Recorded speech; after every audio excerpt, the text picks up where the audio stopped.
মাকে থানে তোলা হবে। এই যে আলপনা দেওয়া হয়েছে, এখানে মাকে নিয়ে এসে রাখা হবে। আগের ভিডিওতে আপনারা দেখছেন যে মানে দুপুর পর্যন্ত ভিডিওটা করা হয়েছে। আসলে রাত মানে পূজা শেষ করা পর্যন্ত করতে গেলে ভিডিওটা অনেক বড় হয়ে যাইতো, তো আপনাদের দেখতে ভালো লাগতো না একসাথে এত বড় ভিডিও। তো এই জন্য মানে অর্ধেক করে করলাম। তো এখন মাকে মানে মন্দিরের সামনে নিয়ে এসে বরণ করা হবে। সবাই একে একে বরণ করবে, তারপরে হচ্ছে ঠাকুর মশাইও বরণ টরণ করবে। এটা করার পরে তারপর মাকে মানে থানে তোলা হয়। থানে তোলার পরে পূজা শুরু হয়, মানে ঠাকুর মশাই পূজায় বসে যায়। আর প্রহরে মানে 3 প্রহরে পূজা হয়। আর আমাদের বাড়ির এই মানে কালী পূজা 100-150 বছর হয়ে গেছে, ফলহারিণী কালী পূজা। আগে শুধু পায়েস আর ফল তারপরে নাড়ুমুড়ি এগুলো দিয়ে ভোগ দেওয়া হতো। তো তারপর থেকে যে খিচুড়ি ভোগ শুরু হয়েছে।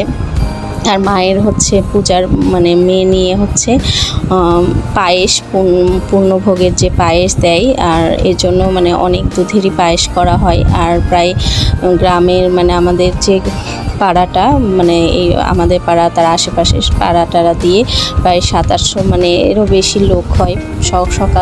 সকাল মানে ভোর 6টা থেকে 8টা 9টা 10টা পর্যন্ত খাওয়ানো হয়। তারপরেও যদি কেউ আসে থাকে প্রসাদ তাদেরকে দেয়া হয়, মানে কাউকে ফিরানো হয় না, এক কথায় যে টুকটা যা থাকে দেয়া হয়।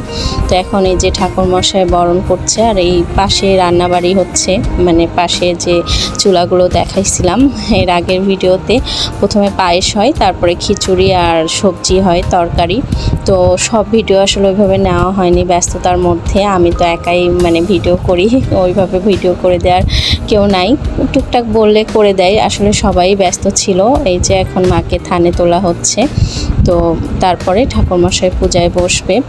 আমি প্রত্যেকবার ভোর পর্যন্ত মানে একদম খাড়া উপাস করি।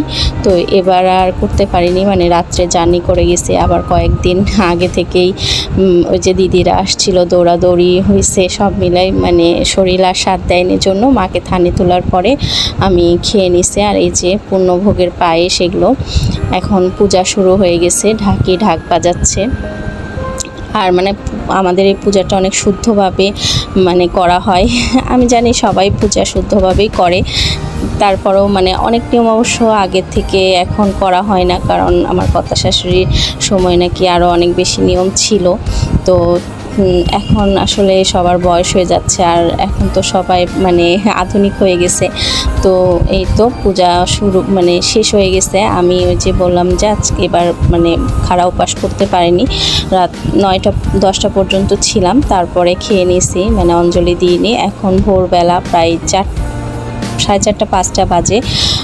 এই যে সবাই চন্দ্রমিত্র নিচ্ছে, ঠাকুরমশাই মানে চন্দ্রমিত্র দিছে। আর যারা উপাস ছিল তারা প্রসাদ মানে খাওয়া হয়ে গেছে। আর এই যে মানে সবাই আসা শুরু করেছে, ফল কাটা মানে সব রকম প্রসাদই তাদের মানে গ্রামের সবাইকে দেওয়া হয়। তো এখন সবাই অনেক ব্যস্ত প্রসাদ দেওয়াতে। তো এই তো আর বৃষ্টি হওয়াতে মানে পুরা উঠান কাদা হয়ে গেছে। বৃষ্টিটা না হলে অনেক ভালো হতো, আর সুন্দর মতন সবাইকে বসায় খাওয়ানো যাইতো। আর যারা থালটাল নিয়ে আসে তাদেরকে দেওয়া হয় বাড়ির জন্য। তো ভিডিওটা এই পর্যন্ত, ভালো লাগলে লাইক কমেন্ট শেয়ার করবেন। বাই বাই, সবাই ভালো থাকবেন। এই তো পূজা শেষ, এরপরে বিসর্জনের পালা। তো বিসর্জনের ভিডিও দেখার জন্য আপনাদের আমন্ত্রণ রইল।